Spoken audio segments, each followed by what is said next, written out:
Subhanallah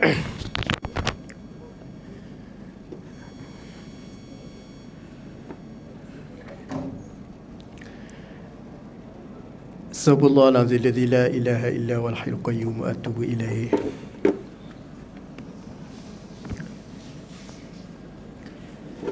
Assalamualaikum warahmatullahi wabarakatuh.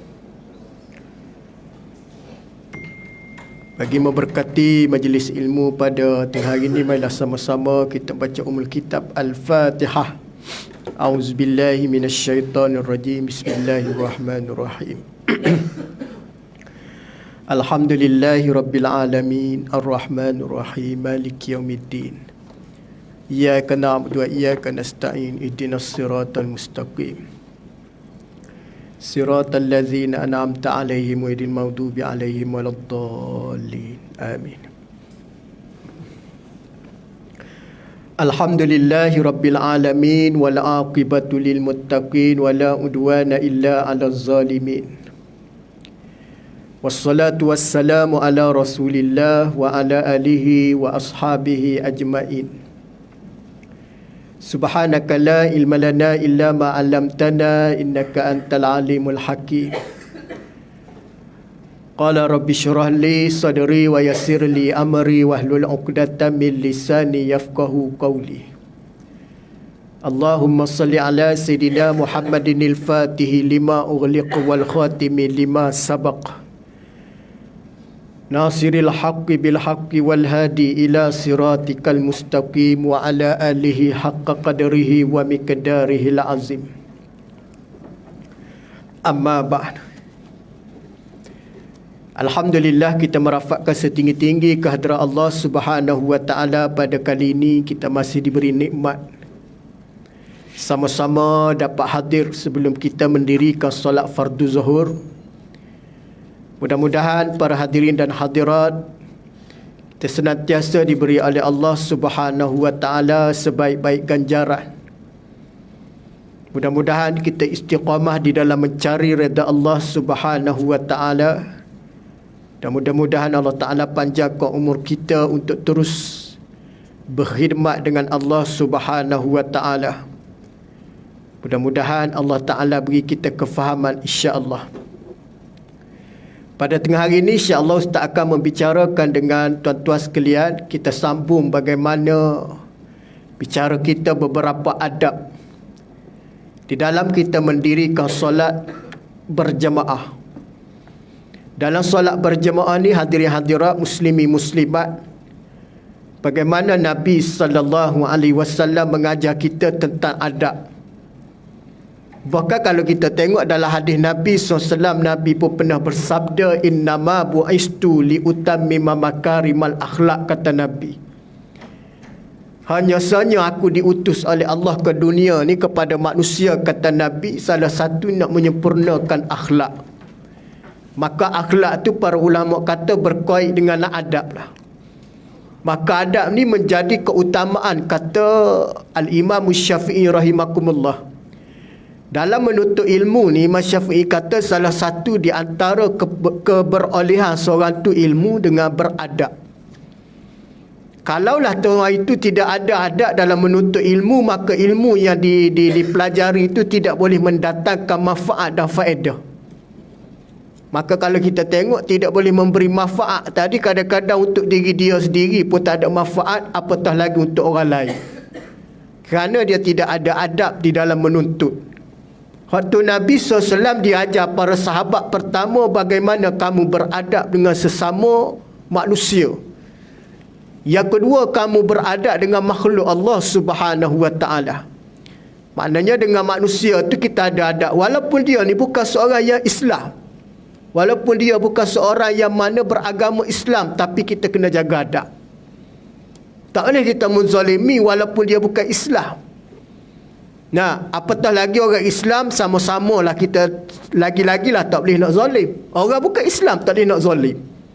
Atas nama dia ni orang yang, ataupun atas nama dia ni sebagai seorang manusia. Tu Allah Ta'ala sebut di dalam Al-Quran, walaqad karramna bani Adam, kata Allah. Demi sesungguhnya aku memuliakan daripada keturunan anak Adam. Maknanya kalau kita faham daripada ayat yang Allah Ta'ala sebut ni, manusia ni daripada Nabi Allah Adam. Cuma yang special kita rahimakumullah, Allah Ta'ala beri kita agama Islam. Tapi kalau atas nama manusia, kita tak boleh menzalimi walaupun dia seorang yang bukan Islam. Sama juga orang kita dilarang untuk mengkhianati walaupun bukan daripada orang Islam. Contohnya mengkhianati barang orang bukan Islam. Tak boleh, ha? Kerana berkait dengan mesti menjaga kemuliaan yang disebut oleh Allah Subhanahu wa taala. Hak tu kita kena ada sifat dalam diri kita yang disebut hak kita terhadap makhluk Allah. Itu manusia. Kalau bab lain, contohnya muslimin muslimat dalam bab makhluk Allah, binatang. Kalau kita tengok binatang ni tak ada akal pun, ada kepala dia panggil. Ada kepala dan ada otak. Tapi akal tak ada. Tapi kita dilarang untuk mengkhianati binatang. Contohnya kita bela kucing. Kucing itu di antara binatang yang Allah Ta'ala anugerahi dia luar biasa istimewa dia. Pasal apa Ustaz cakap begitu? Kerana ada orang tu dia sayang kucing berbanding suami pun ada. Kalau kucing dia tak makan, cukup-cukup risau dia. Tapi kalau suami tak kisah, ada lah. Tapi bukan di sini, tempat lain. Nak katanya sayang, dia berbelanja untuk kucing itu lebih. Ada seorang lelaki ni, seorang lelaki ni dia sayang kucing lebih pada bini, ada juga. Kucing dia semua sakit terus bawa kepada veteriner, apa dia panggil, klinik kucing tak. Kalau bini dia duduk semua keluar air hidung, dia buat tak tahu je. Bukan tak sayang, tapi sayang juga, tapi dia nak tengok. Tapi kucing tuan-tuan, makhluk Allah Subhanahu wa taala yang Allah Taala bagi tidak ada akal. Tapi kita wajib jaga hak ke atas dia. Hak tu siapa-siapa bela kucing wajib menjaga nafkah atas kucing. Wajib beri makan, wajib bagi perlindungan. Kalau dia sakit kena bawa pergi hospital. Hak tu fardu kifayah orang yang buat klinik veteriner kucing ni tuan-tuan. Fardu kifayah, boleh pahala dia buka. Faham tak? Maknanya dalam kawasan taman kena, dalam kawasan perumahan kena ada satu klinik kucing. Kerana nak memberi servis kepada pembela kucing. Faham maksud dia? Boleh pahala orang menega klinik kucing tu. Nampak je benda macam tu. Tapi mahal rahimakumullah ke tempat ustaz tu. Sekali masuk 70, 80 ringgit tahu. Kita punya ubat batuk demam tak sampai lagi. Dia sampai dah. Sekali masuk. Dia siap selimut kucing tuan-tuan sayang. Bagus. Mudah-mudahan dia dapat ganjaran dan ikut pahala yang mana sunnah Nabi SAW sayang pada binatang. Dia jaga betul. Hak tu adab dengan binatang adab lah. Tapi kalau kita di dalam ibadah ada adab juga. Bagaimana yang dikatakan beberapa adab nak mendirikan solat berjemaah. Pasal apa Ustaz menyentuh tajuk ni pada tengah hari ni? Pasal kita ni melazimi solat jemaah. Sama ada zuhur, asar, maghrib, isyak, subuh. Paling kurang satu hari satu waktu kita solat. Contohnya zuhur. Bagaimana di antara adab yang diajar di dalam Islam? Hak tu di dalam Islam ni dia kaya dengan adab. Dia bukan kaya dengan amalan tapi dengan adab. Tapi kalaulah beramal tapi tak ada adab, amalan itu tidak ke mana. Bahkan kita tengok orang yang beramal ni tanpa ada adab, kita kecil hati dan sakit hati tengok amalan dia. Dia ada unsur nak menunjuk.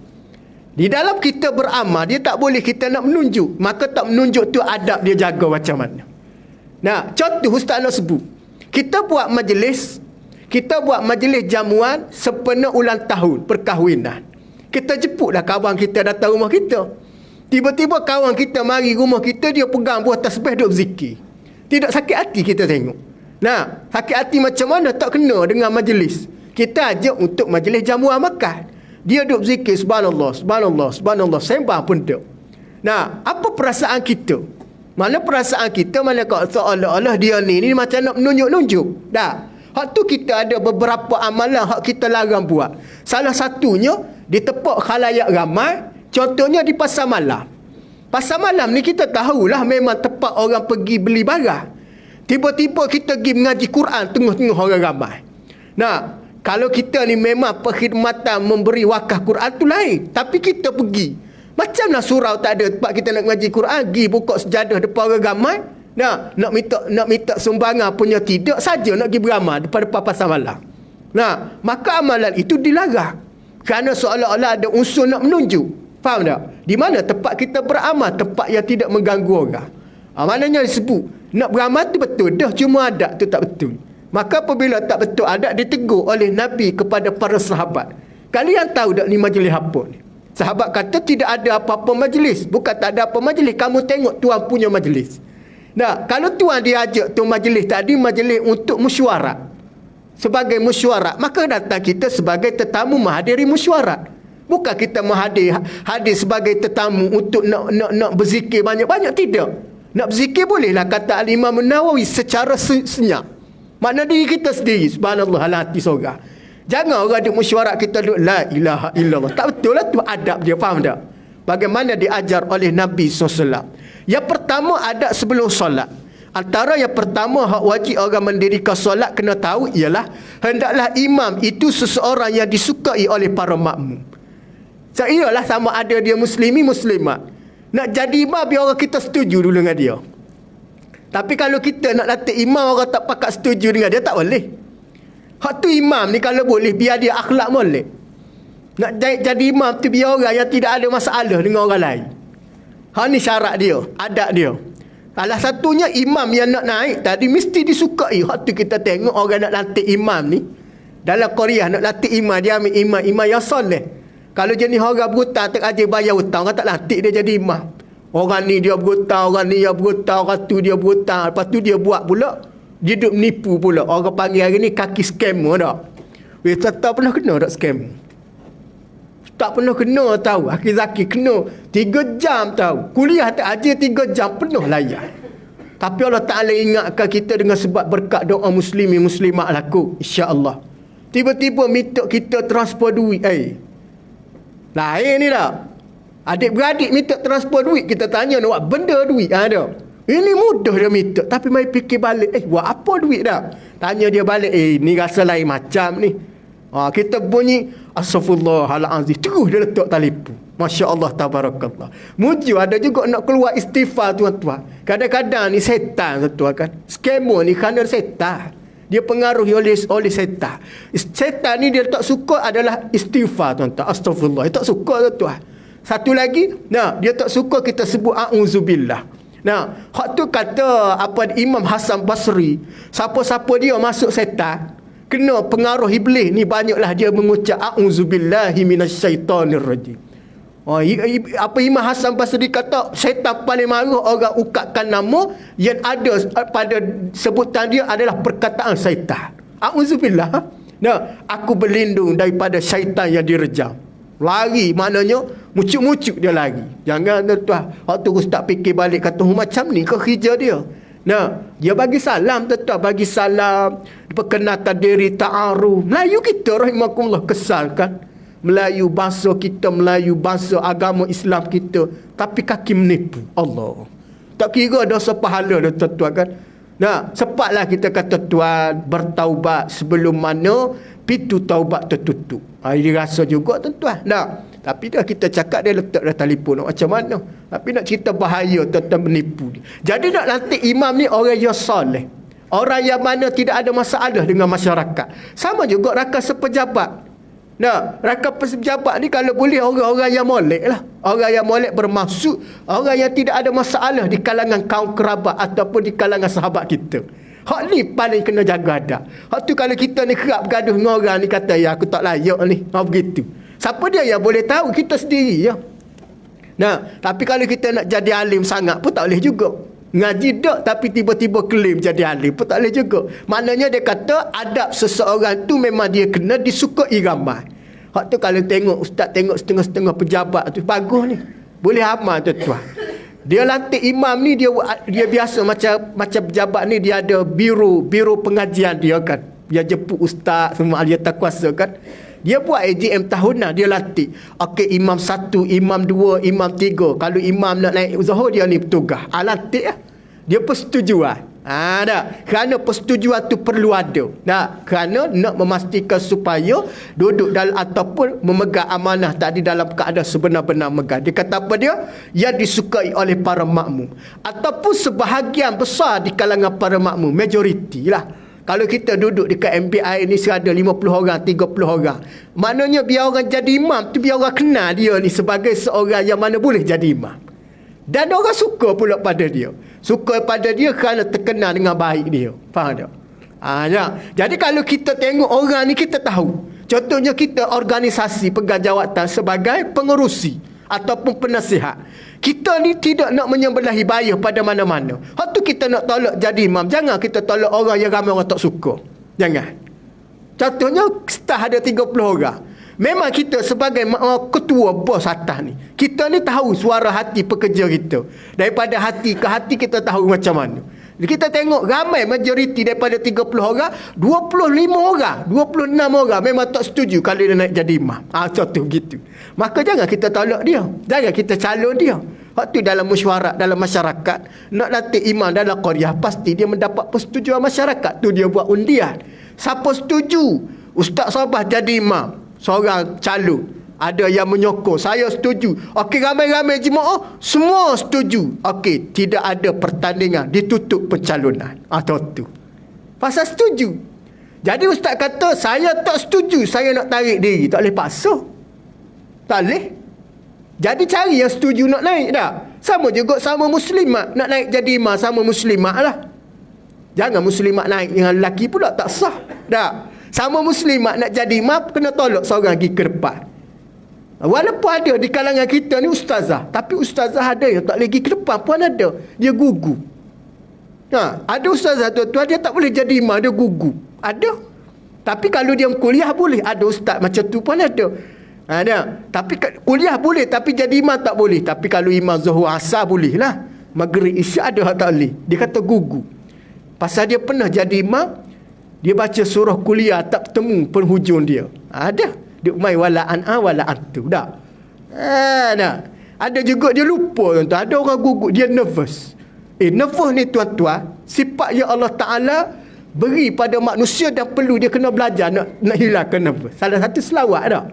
Bila kita nervous tuan-tuan, kalau orang lelaki nervous macam mana nak jawab nikah dulu? Akhir Zakir nervous tak masa kadi kahwinkan dengan isteri dulu? Nervous tak? Nervous kan? Perempuan dia nervous juga nak dengar ni bakal suami dia jawab jadi ke tak. Katanya hak saksi tak jadi, hula pula Allah nervous. Tak jadilah aku menikah tengah hari ni. Macam tu. Lepas dah saksi kata sah, dengar. Okey setuju Okey setuju. Suka dia dah. Nak kata apa dia? Hilang nervous. Jangan rahimakum, sama juga isteri lepas akad nikah dah. Nak salah dengan suami tu, rasa dia punya gemuruh dia dah. Nak cium tangan suami tu tengok kiri kanan. Pernah tengok dah dalam video orang lepas akad nikah dah. Tengok macam ada sifat malu lagi.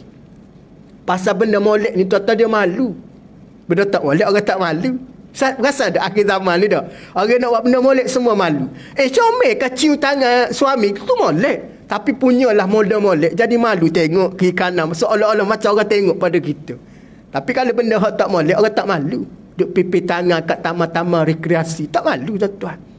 Nak naik motor peluk dak. Orang panggil apa dia? Couple ke apa?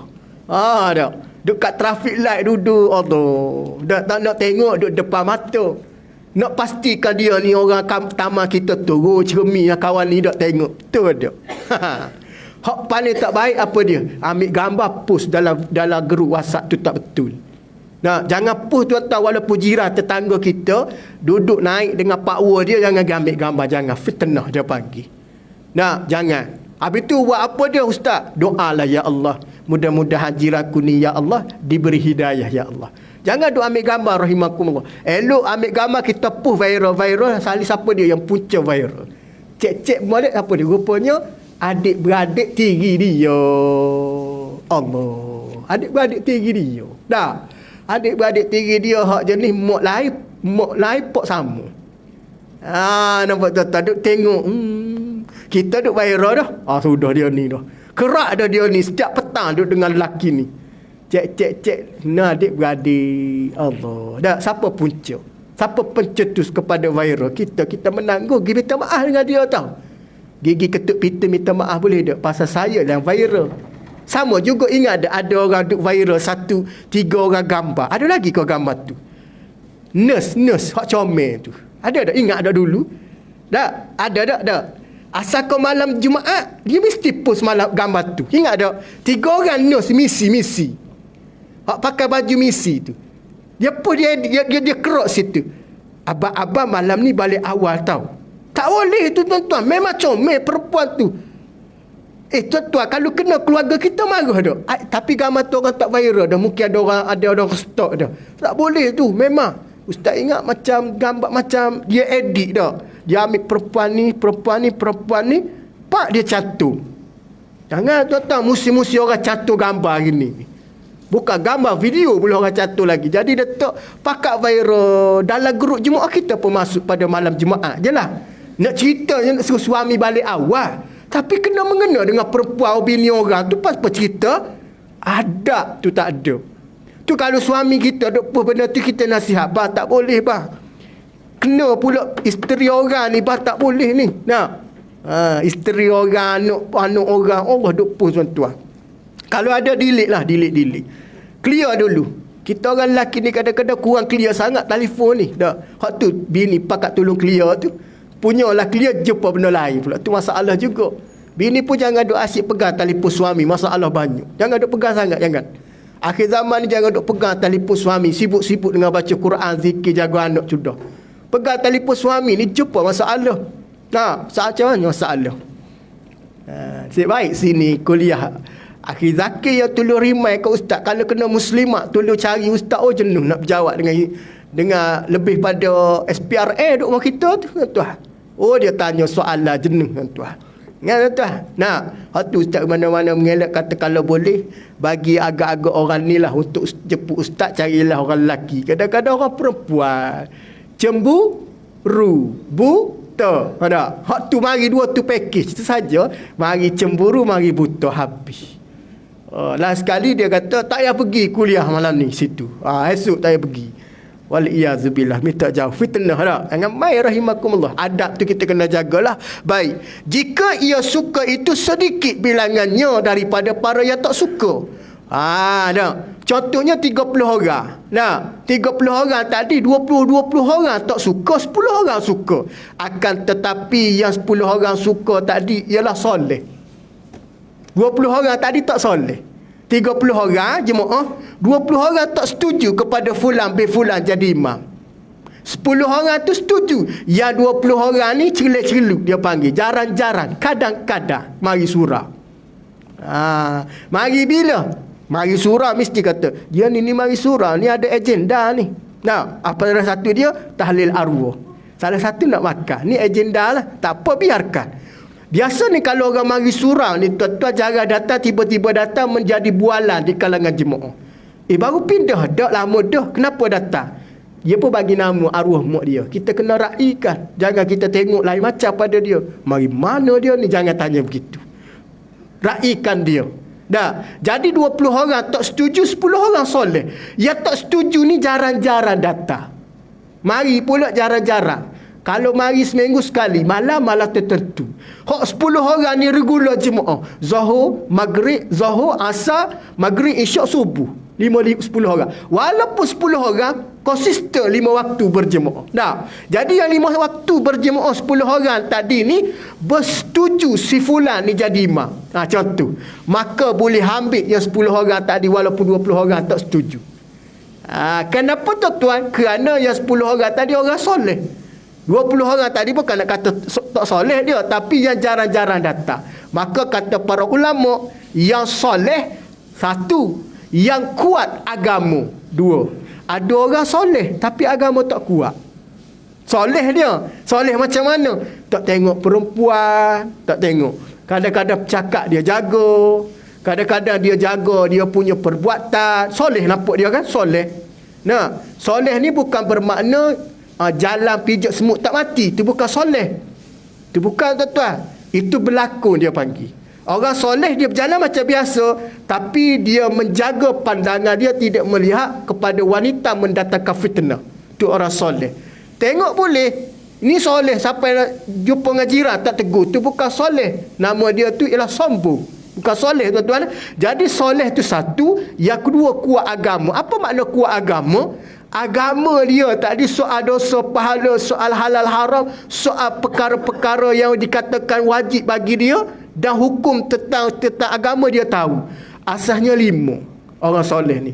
Wajib, makruh, sunat, harus, Apa dia haram, dia tahu. Faham tak?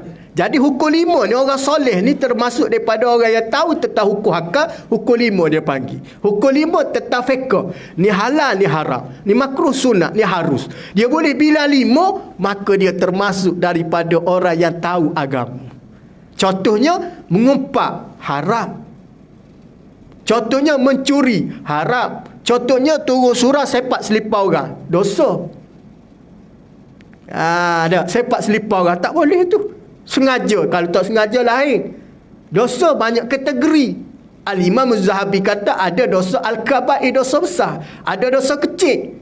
Dosa sepak selipar orang tadi, unsur dosa yang kecil. Ada sifat-sifat dengki, iri hati. Suka sepak selipar orang. Orang susah molek-molek dia pergi sepak.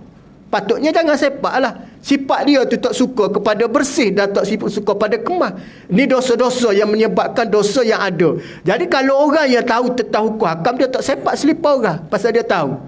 Apatah lagi dia nak ambil selipar. Sebut pasal selipar ni, rahimakumullah hadirin-hadirat. Kalau kita pakai selipar wakaf, boleh pakai selipar wakaf. Boleh. Bukan tak boleh pakai. Memang untuk wakaf tu untuk pakai lah. Tapi dia tak boleh jadi hak personal kita. Hak tu kalau boleh, pinjam selipar wakaf ni, jangan tangguh. Faham maksud jangan tangguh? Contohnya musim-musim hujan ni kan. Musim-musim hujan, pinjam payung masjid kan. Masjid tu dia tak payung, kadang-kadang musim hujan ni payung wakaf dia panggil. Kalau boleh tuan-tuan, kalau boleh. Bukan kalau boleh, boleh lah. Boleh, gini. Kalau kita pinjam barang wakaf, lepas kita pinjam hantar terus. Tu baru betul. Pasal kita tak tahu esok kita hidup ke mati. Faham maksud dia? Silat-silat hari bulan, kalau kita pendek umur, kau tak tahu tu barang wakaf. Boleh tuan-tuan kalau nak buat macam tu, balik di rumah pesan isteri. Ya, payung tu payung wakaf surau tu. Kalau boleh esok, dah ingat khabar lah nak hantar. Tiba-tiba mati kita malam ni. Contoh. Dah pendek umur, sampai ajar. Isteri kita tahu tu payung wakaf. Kalau boleh, makna kalau boleh, lepas dia ambil, perlu hantar. Maknanya kita balik di rumah, salih-salih baju, ambil kereta, pergi hantar balik payung. Faham maksud dia? Baik. Lebih baik berbanding kamu beramal dengan amalan sunat, dengan keadaan kamu khusyuk sekalipun. Baik. Sembahyang sunat, khusyuk. Lebih baik berbanding kamu pergi hantar dulu barang yang kamu guna, barang wakaf. Sebab tu orang ramai, faham tak? Sama juga selipar wakaf. Tuan-tuan jangan duduk kat wakaf di surau musalla kita ni. Al-Husna, orang wakaf selipar. Dia biasa wakaf selipar, dia tulis selipar wakaf musalla husna. Tuan-tuan, bayangkan ada orang yang tidak bertanggungjawab, dia pakai selipar ni, tahu tak dia gimana? Di Masjid Bandar Baru Gua Musa. Jauh benar tuan-tuan, jauh tak? Kenapa dia pakai? Mungkin selipar dia hilang di surau ni. Kemudian dia pakai, dia pergi tinggal sana pula. Apa perasaan orang yang wakaf? Aku wakaf di Shah Alam, sampai pun selipar berjalan sampai sini. Siapa dia yang bawa selipar tadi jalan situ? Adakah selipar jalan sendiri? Cuba jawab. Mesti ada orang yang bawa. Siapa yang bawa? Fulan bin Fulan. Okey, Fulan bin Fulan akan jawab di hadapan Allah. Pasal dia khianat dengan amanah orang.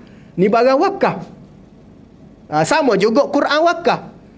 Quran wakaf, tahlil wakaf, orang wakaf Quran di rumah kan. Biasa kita buat tahlil, kita buat balik di rumah kan. Pinjam kan, pinjam.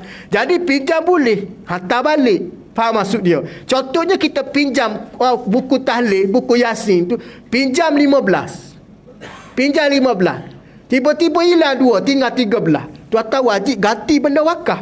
Tuan-tuan tak boleh hantar 12. Faham maksud dia?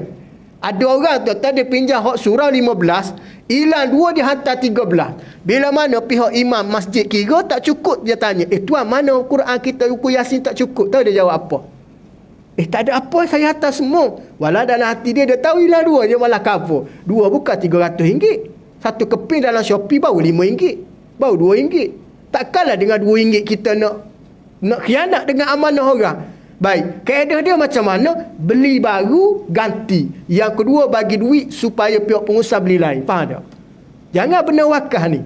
Benda wakaf dia panggil benda hak kekal, benda hak mana kegunaan orang ramai. Jadi kalau kita ambil untuk diri kita seorang, kita sudah khianat, tidak ada amanah kita dengan tanggungjawab. Itu benda wakaf tuan-tuan. Apatah lagi benda besar-besar. Sama juga pemberian orang, sedekah orang bagi. tu, kena jaga perkara-perkara sedemikian. Baik. Soleh, kuat agama. Soleh, ada yang soleh tapi agama tak kuat pun ada. Hak ni tak boleh jadi imam. Adat dia jangan tolak jadi imam. Kuat agama dia tahu tentang rukun semaya, takbiratul ihram, rokok, iktidal, sujud, antara dua sujud. Kesimpulan dia, secara keseluruhan, rukun semaya 13 tu dia tahu secara terperinci. Hak ni kita kena tolak dia jadi imam. Kalau dia duk main kata sunat ke wajib? Wajib ke sunat? Kan benda ni tak buat batas semaya. Sudah. Hak ni tuan-tuan jangan duduk naik lagi. Pasal dia masih ragu-ragu. Status dia tentang hukum hakam tadi tak clear. Surah ni sunat ke wajib? Kalau baca surah ni sah tak semaya? Kalau tak baca tak sah. Masih ada begitu. Maka diri dia sendiri jangan cuba-cuba nak pergi ke depan. Faham maksud dia? Hak tu jadi kisah tu. Dah. Orang yang mana tak tahu hukum hakam ni, dia main ikut je jemaah. Kadang-kadang jemaah ni tuan-tuan rahimakumullah. Kadang-kadang jemaah ni dia bukan semua tak tahu, ada yang tahu. Kadang-kadang imam, kebanyakan imam ni banyakkan tahu, cuma dia lupa. Imam yang mana nak jadi imam ni dia kena tahu. Kalau dia tak tahu, dia tak boleh jadi imam. Hak tu imam ni tuan-tuan, kita ada sedarkan dia dengan mengucap kalimah Subhanallah. Ataupun kita kata apa dia? Ataupun perempuan tepuk tu kan. Maknanya nak kata benda-benda yang mengingatkan imam tadi bukan jahil imam, tapi lupa imam. Pertama-tama imam yang dilatih khas.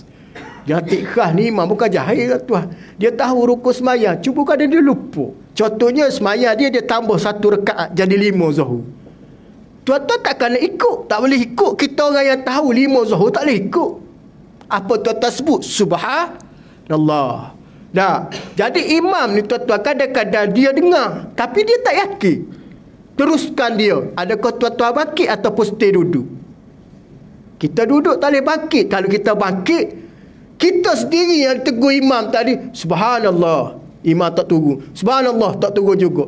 Kita pula pergi bangkit pula. Batal dengan kita. Kerana kita sudah yakin cukup 4 kita pergi bangkit balik. Habis tu jemaah kena buat macam mana? Jemaah stay duduk tahiyat akhir je. Sampai imam turun duduk tahiyat akhir. Faham maksud dia? Sama juga ada benda hak mana tak perlu kita tambah. Contoh, menambah rukun di dalam solat. Contohnya suka-suka hati buat sujud sawi. Batal. Dia panggil tambah rukun. Sujud sawi buat ni kerana lupa sunat abad, tu maksud dia.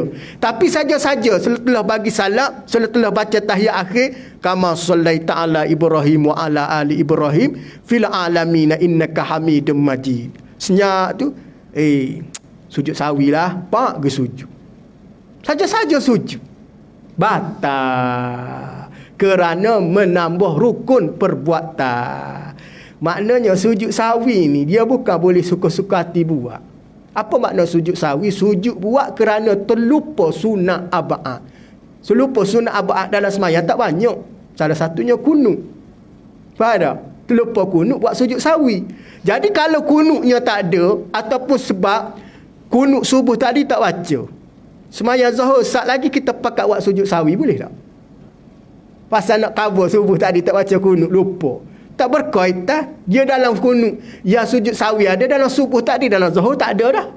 Faham maksud dia? Jadi kalau sengaja buat, tapi tiba buat tak. Jadi imam buat, adakah jemaah kena buat? Jangan buat. Imam nak buat silakan. Kita tak ada silap tau. Imam buat, kita tak ada silap. Tu kalau tengok imam buat sujud sawi 2 benda. Kalau kita tahu imam tu ada buat dan tertinggal benda yang boleh buat sujud sawi, boleh ikut. Tapi kalau imam buat, kita tahu imam ni, kita ni tak ada kena-mengena. Kunut baca. Semua ada, tak ada. Tiba-tiba dia jenis nak sujud. Berkemungkinan imam lupa. Faham tak? Dia lupa tadi dia baca kunut. Dia lupa dia baca kunut. Dia ingat dia tak baca. Tiba-tiba dia sujud juga sawi dalam subuh. Kita tak perlu sujud dah. Pasal kita dah baca kunut sama dengan imam. Kita ingat, imam tak ingat. Jadi lupa pada imam bukan jahil dia tahu, sebab lupa dia. Biasa imam ni dia lupa pertama atas faktor beberapa keadaan. Lupa ni kalau orang yang jenis imam lewat bagi gaji pun lupa juga. Jadi kacau dalam solat kan. Yang kedua, ia bergaduh dengan bini dia. Bergaduh dengan bini pun kacau juga dalam semaya. Itu dah kisah-kisah. Dah. Azan Jumaat tu kadang-kadang tak. Jadi macam, tak sedap lah azan gini. Kadang-kadang tu kita jangan ganggu dia. Imam ni kalau boleh dia kena fokus tentang kerja dia betul-betul. Yang pertama, imam yang bergaji kan. Waktu tak boleh kacau. Waktu imam kalau dia bertugas daripada subuh, dia balik isyak. Dia stay di rumah dia sendiri. Dia tak nak balik. Kalau balik, bini ajak jom bagi situ, pergi sini, dia jadi kacau.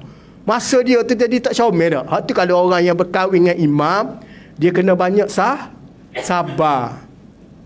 Tak boleh nak tekan-tekan. Bang, bila nak balik, pukul berapa nak balik, jangan. Ni, pengalaman kahwin dengan imam ni.